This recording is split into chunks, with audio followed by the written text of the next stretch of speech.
the valley has issues that no other place in the U.S. has. We've got, Border Patrol, we've got the USDA, we've got international bridges, a whole variety of issues. And then, of course, it's the maquiladora, where you've got a lot of transboundary commerce.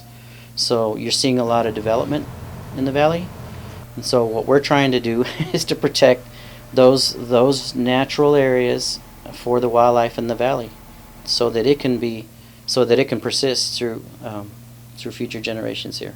It's a piece of property that was offered, and it contains a good example of South Texas brushlands.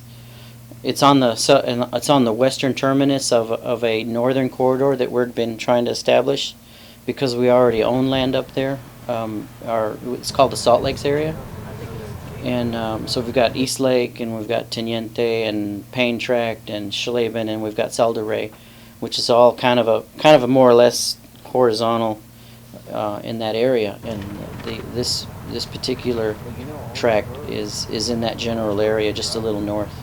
We have to work with the local landscape and entities to ensure that our concerns, basically to ensure that economic progress is tempered with an adequate concern for the fish and wildlife resources. So that's a lot of what we do. We've been primarily focused along the Rio Grande River, but we realize that there are a lot of important resources that are north of us as well. So what we've been trying to do with the urban landscape and the development is to try to form, corridors of travel where we can connect, the river, and we can connect corridors along the coast and along the ranch country north, and then eventually to try to connect wildlife to be able for it to go westward into that northern Salt Lakes area. So and we're working with what we can work with, because a lot of the land in the valley, it's developed. It's either in agriculture or it's in the urban landscape. So what we're trying to do is purchase from willing sellers, like these ranch owners, available tracts of land that still contain native plants and animals, and where it fits in with our corridor picture, we're interested in those. As long as you protect the habitat, the critters will be there, but you've got to be able to provide a way for them to move around, and like in the case of the ocelot, a big issue is road-based mortality.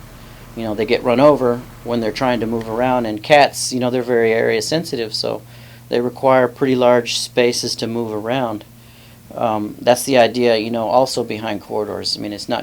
It's for wildlife. It also benefits our more rare species like the ocelot. But we're working, with the highway department and they're very receptive to, during the construction of roads, to establishing cat crossings and wildlife crossings across some of the major highways.